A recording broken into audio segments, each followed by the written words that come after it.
We are live, but we're also on tape from beautiful downtown Kamloops. We are in the bowels of Lee's Music, Studio 2, state of the art. Chris, great show today, love the show today. Denis Walsh coming on, you're going to talk to him, Riverside Park pilot project, that's been big in the news. I'm going to talk with Raiya Matonovich, inspirational young runner from Kamloops. We've got a brand new title sponsor, we're going to get to that. First, we have to deal with your ego. Your ego is getting out of control. You're up there in Bachelor Heights, walking around like Vince McMahon ever since this show started. And now I hear you're off doing rogue interviews on CFBX. What's going on here? I just got off the phone with CFBX, the X team, with Bob Price and Peter Olson, and promoting our show, promoting your vision. And they say they've heard about it on social media, they heard about it on our website, heard about it in our newspaper, and they wanted to talk to us to see what the heck was up. And they do a lot of cool things down there. We know Brant Zwicker from the Fox and Hound, where I guess we can go back to this week. Brant Zwicker's a beauty. He's the guy who runs the X over at the campus radio station at True, and we do miss our Thursday night wings and beer night, so hopefully we can get back to that with Brant. Also my friend Dylan Olson, he helps out with the Blazers. I like to call him Dilly Baby. Dilly Baby, hope you're doing well and hanging in there during the pandy. You can hear the X team, Peter Olson and Bob Price, 7 to 9 a.m. on Wednesdays on CFBX 92.5, TRU's campus and community radio station. Title sponsor, Homes is where the heart is. Matchmaking service. Have you ever used a matchmaking service? I have. In fact, I met my current wife, my second wife, through that service. It wasn't Homes, but who knows? If I need a third, I'll use her for sure. I can actually personally vouch for Tara. She set me up with a lovely Colombian lady. We made it to a second date, which is massive for Marty. It's a minor miracle in itself. Yeah. And yeah, it's basically marriage for him, a second date. Yeah, and I went overboard as usual on the second date and made a big dinner, and we went to the Kamloops Lake lookout point and sat just a little bit too close to the porta potties, and some of the wafting smells didn't do great for us. And it dampened the enthusiasm of the evening. Yeah, there was no third date, but that was not Tara's fault. You can find Homes is Where the Heart Is online. We love Tara. She's pretty much worked for every single media outlet in the history of Kamloops. And if you have trouble finding her online, just open your door. You can probably hear her right now. She's inspirational, and so is our guest today on the Title of Hastings, and we're going to go to that segment right now.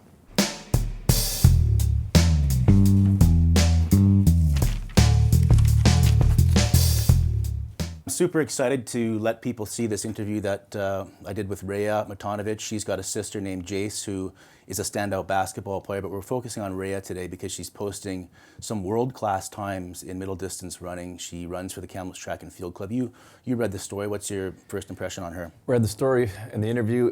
Amazing. She's the most positive person I've seen. When she talks about David Goggins and the 40% rule, I've heard of that before. I never really put much stock into it, but she is absolutely living it, and her mental preparation is amazing. In the interview, when she says that day she ran that time, she knew beforehand she was going to have a good race. So just if anyone could be as effervescent as her in life, she's going to go a long way.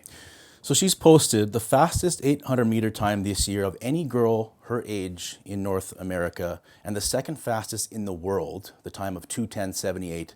In the 1,500-meter, number 1 in North America this year, number 3 in the world in her age category, 4:32.51. Big things ahead of her. She talked about that and more in this interview. Raiya, you and your sister in the past week have kind of become Kamloops media darlings. You've done CFJC, Radio NL, Kamloops This Week, and now Kamloops Last Week. What's that been like for you to be kind of thrust into the spotlight like this? I mean, it's kind of cool. I mean, we've been just working hard ever since we were little, but with recognition or without recognition, it won't change our work ethic. It won't change our outcome of our work, but it's pretty cool to be recognized at the same time. You had a collapsed lung when you were in kindergarten. I think your mom called it a Christmas miracle that you were able to recover, because I think they said you may never run again. So how weird is it to think about that and where you are now?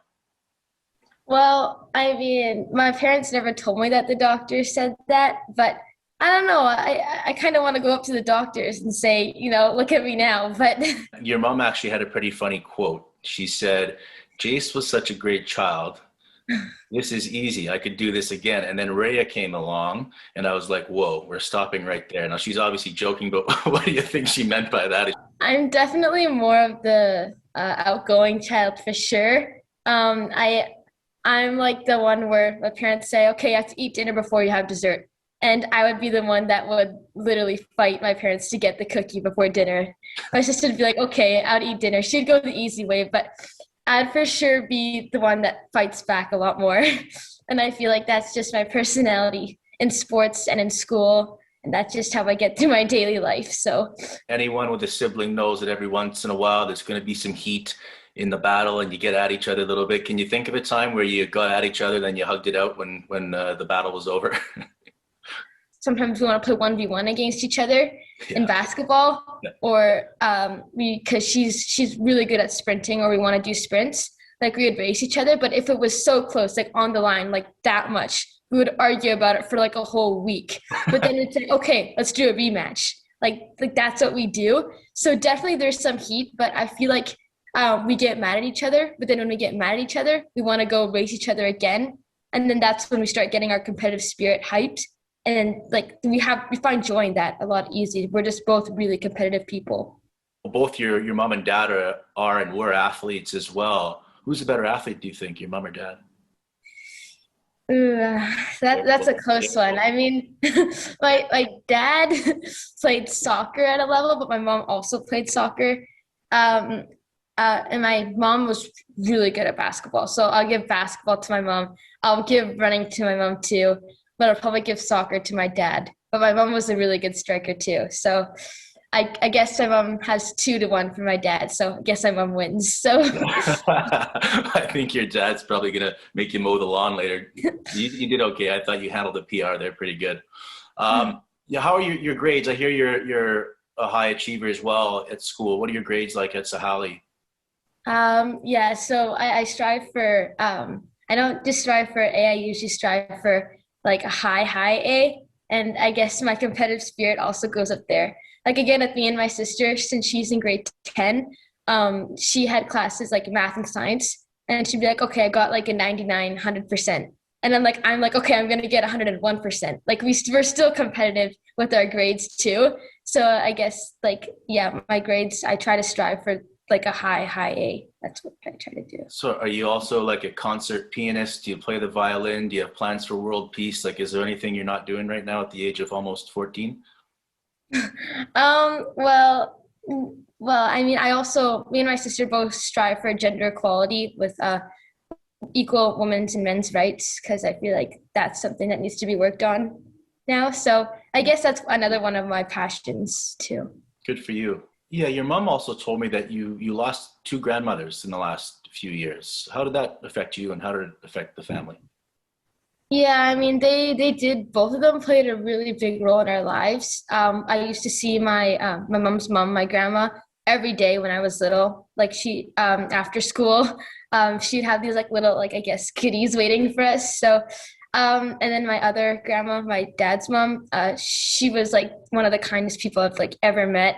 And like she would always like whenever I ran, she'd always like call me after and be like, you did amazing. Like both of them grandmas were such a big support in what I was doing. So it was definitely sad to see them go. That's like, I always like miss them. But yeah, so I'm sure they'd be really proud of you and I'm sure they'd be pushing you. Not that you need to be pushed. I think you're going to push yourself. So let's talk about your next goals as far as the next record you want to dismantle, the next time you want to reach. What are your short-term goals as far as what's next for Raiya?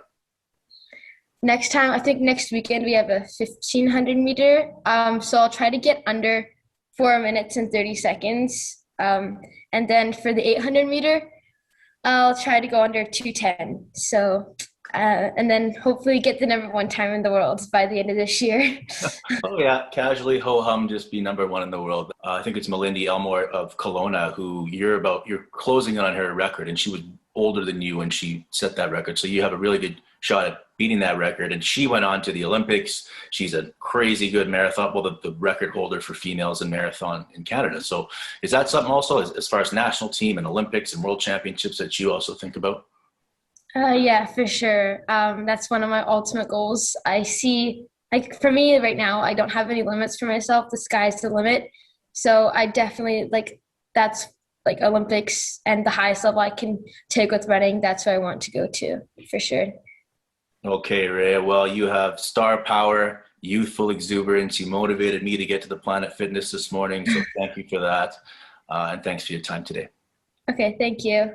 You can catch that interview in its entirety on our YouTube page, Kamloops Last Week. To me, the question, I kind of surprised her with a question about her grandmothers. I wasn't sure if I should. She's pretty young, but her emotional intelligence to me kind of gave me the green light. And the way she handles things is pretty amazing. She's a pro already at 13, almost 14, and the fact that she's and she can just answer honestly like that is refreshing. I thought her ambition is amazing. Like she's talking about, she doesn't want to just get A's, she wants to get high A's. She, even at home, she wants to fight for that cookie before dinner because she wants she wants to go get it. And the interesting thing about this entire interview and the story you did is that had this pandemic not arrived, these sisters might not be where they are athletically. They might be really good at soccer, but they might not be where they are now but for the pandemic forcing them to do something. There were a lot of outlets that picked that story up, and it was wild to see the feedback from so many people in the community addressing the parents on a first name basis. John and Sue, we should be so proud of your parents. This family seems like one of the first families of Kamloops, and they've obviously raised some pretty cool children. I don't know if Raiya likes to run in Riverside Park, but I know that's where we're going next for our very next segment, Above the Folds. 1, 2, 3.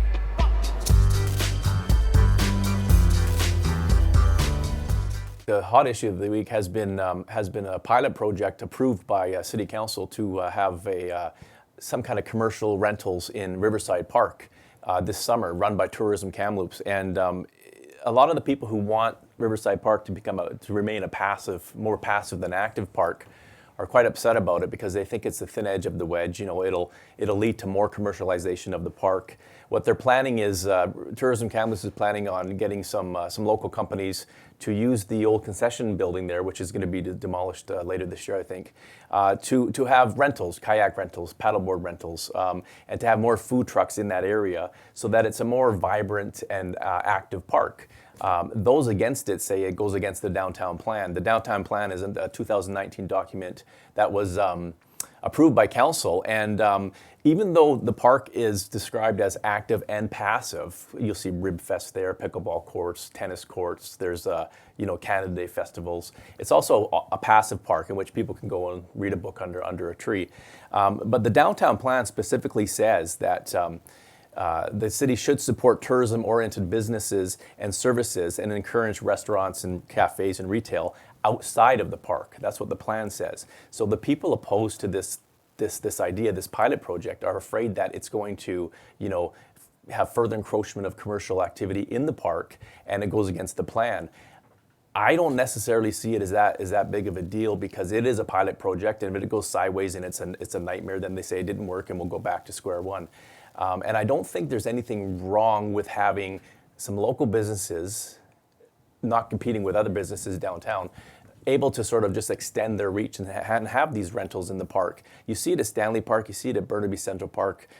I was in New York a couple years ago, and Central Park is a huge park, but they also have a lot of active rentals and stuff like that. So that's the issue right now with people who cherish what they call the downtown jewel. Do you think people in this city predominantly are in favor of the project, or what was the feedback like that you saw online? Well, the letters to the editor that we received a few, and comments online. Mostly a lot of them were opposed to it because these are the people who really, really, really protect this park. Remember, in 2011, the city proposed a parkade in the parking lot where Heritage House is, right across from where the hotel is right now. And people were so upset that they signed a counter petition. Now, a counter petition is if the city decides to do something over a certain dollar value, the citizens opposed can go and get 10% of the electors' votes. And if they get 10%, the city then must either cancel the project or go to referendum. And it's the first and only time it succeeded in Kamloops was that parkade. They needed 6,000 votes. Opponents of the parkade in the park got 10,000 votes. Instead of going referendum, the city said, okay, forget it, we're not even doing this. So, and then there was a public market proposed for the park. And again, people were out of their minds, and that's gone onto the side. So I think people just are really, really concerned about the park losing what they say is its naturalness. But the thing is, there's 2.7 kilometers in the downtown plan, and in that there's 68 hectares of parks to use. So I think that, you got Riverside, you got Waterfront, you got Pioneer Park, you got Exhibition Park, you got Peterson Creek, Memorial Hill, Exhibition. You have all these parks where you can go and have a passive time. Prince Charles is an example. But I think the thing is, there's no park like Riverside that is right on the river, right downtown. Do you think that there's just a massive resistance to change in this city? That seems to be a lot of the comments, whether it's the Arts Center or new things happening anywhere in the city, there seems to be a pushback from a certain population. I think a certain population does. They like what they like. I'm here. I like it what it is. I don't want to see it change. If you're going to spend money, fix the potholes. That's the crowd. But they could fix a few potholes. They could fix a few potholes. Summit Drive. Yes, exactly. And Fortune. But the thing is, this is the plan. The downtown plan says outside of the park we should do this stuff. However, plans change. I mean, 100 years ago, as we sit here, there was bull sales in the park. Now, if that never changed, we'd be wading through manure to get to the Blazer games right now. So things do change. That's a little bit much. And I think that a pilot project is the best of both worlds. It's called a pilot project for a reason. Let's see if it works. It might be a disaster, and then So I don't think a pilot project in itself is a horrible idea. And I think it gives people a chance to look at it. Now, one thing before we get to our guest is that the process has upset a lot of people because there was no public input, and apparently they're going against the plan. So we can get into that. And we will in our very next segment. We're going to bring in Denis Walsh in this week.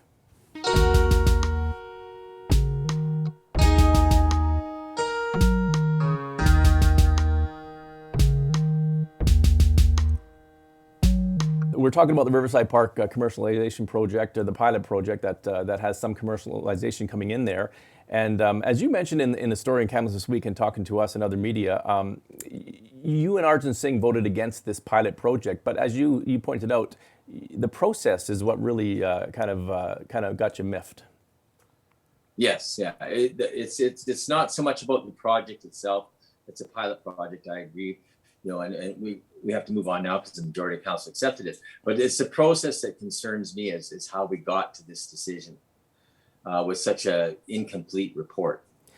When I was watching the council meeting, there was a number of questions that the staff couldn't answer when people had questions as to, well, what about this and what about safety and what about this? So it seems like, I don't want to say it was slapped together, but it seemed like it could have used another week or two to fine tune what's going to happen there.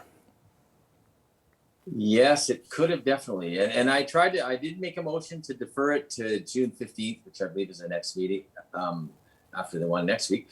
So, but it was defeated. It was only Councillor Singh and myself that supported giving more time for public consultation. So aside from public consultation, maybe explain to the viewers what about the process should have been done that was not done.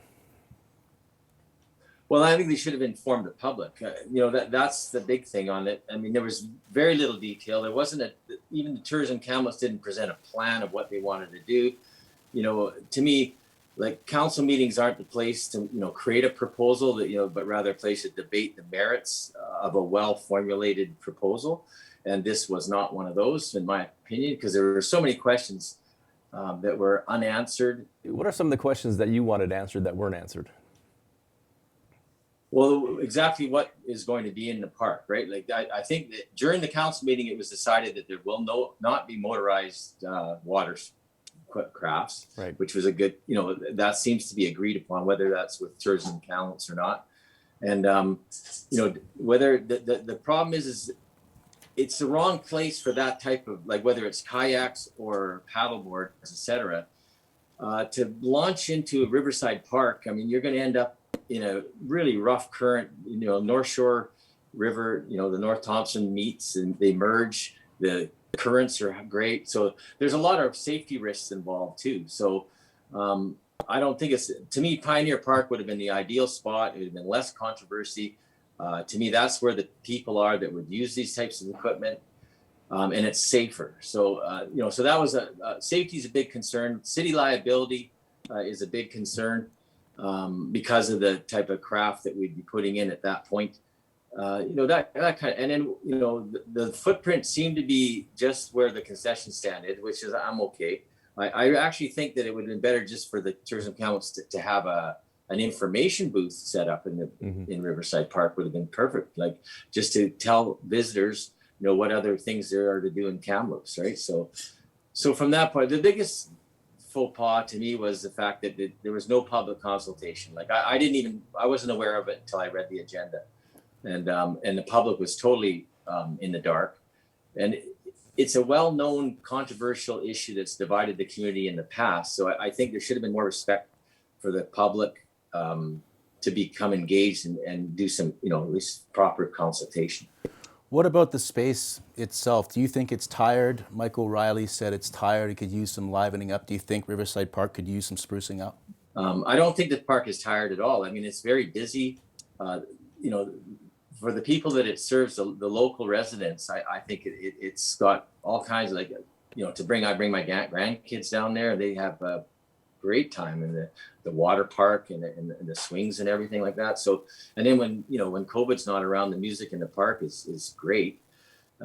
So there's a lot of things that are real positive about the park right now, and it's very well used. I don't see, there was a comment made that Friends of Riverside are just against because they don't want to see the grass worn out, but I think that's just not correct. Right. It's a commercialization. And I was on the Downtown Parks Committee, the Downtown Planning Committee, which took 2 years in the making. And that was well discussed, what to do with the future of Riverside Park. And that was specifically not the idea. The final decision was to keep any commercial development outside of Riverside Park. What was the response, even in private conversations with the councillors who voted in favor of it, when you brought that point up that part of the plan goes against this pilot project? Well, there seemed to be, some confusion over that because the presenter claimed that the downtown plan supports it, but he's cherry picking out of the plan that says that we support tourism activities in the downtown core. So, but he's avoiding mentioning. So it was not even mentioned in the plan, in the report that came to council, that there was a downtown plan. So why that is, I don't know how you could omit something like that. And it's a key part of the plan because we had many discussions about what, because there is a certain segment of the population that wants more amenities in Riverside Park. There's people that want to have a 5-star restaurant with a patio so they can sit and have cocktails on the patio and look at the river, right? So, you can't be everything to everybody, but right now it's really an excellent park the way it is. And that's what the 5 consultants that we paid to come to Kamloops and give us an overview on the downtown planning process, they specifically stood up in front of the group of about 30 of us that were on the downtown planning and stated, we have a gem, a jewel in the middle of the city, downtown core, and to leave it alone, it's perfect the way it is. Like its specialness is a lot to do with its lack of development in the sense that it's more of a passive park. And as Councillor Sinkler stated, I mean that's debatable in a sense because we've got a water park, we've got tennis, pickleball, etc. But overall, it's a spacious park where where people can do what basically relax and do whatever they want in that park. One witty person on Twitter called you Dr. No because they think that you're against any kind of progress with respect to changing things. What would your response be to that? It's not true. They're not watching council. The no issues come on issues like this that are very divisive in the community. And but I mean, we deal with 10, 12 issues a council meeting, let's say, right? Yeah. So and often there is. I agree with the rest of council, but there are certain issues that I definitely don't cave in on, and I don't conform because the rest of the council seems to be in favor of it. So that would be, I guess, the unusual part of my personality is that I'm stubborn, and I'm not, for the sake of the team, I'm not going to change my viewpoint on something. So I think that's where I get that label. And this issue has changed something for you, as we reported in our latest issue of KTW. You were thinking of not running in next year's election for a 4th term, but you have said that this particular issue has possibly changed your mind. Yes, it has, in the sense that I'm concerned about the direction we're going because, it seems like the reports are getting more and more kind of incomplete, I'll call them. And yet council is choosing to support administration, in these recommendations, in a sense of rubber stamping almost anything that comes across our table here lately. So as a resident of Kamloops, which I hope to remain a resident in town, so that I'm very opinionated, as you know, and to sit back, at least on council, I can make an effort to try to just readjust the direction we're going, and hopefully increase the amount of public consultation and respect for the public and stakeholders. Thanks a lot for joining us. We appreciate it. Thank you, Dennis. Yeah, thank you. Yeah, Chris, anything else you wanted to add on that? Well, I think Dennis put his argument out there quite clearly, and I think some of his points are very well taken. I think it's a pilot project. I think we'll find out in the summer whether this thing is working or not, and maybe they can amend it. Maybe they can move it to Pioneer. Maybe they can do a hybrid. But I think that's the point of the pilot project. And remember, to voters, you go to the polls in October 2022, and that would be your most serious public input. All right, when you go to the polls with us, we hope you vote yes to Kamloops last week. It's been a great show. Thanks to CFBX, to Homes is Where the Heart Is, to Magic Mike Miltimore, and to Bonnie for trying to make us look good every single week. We'll see you last week.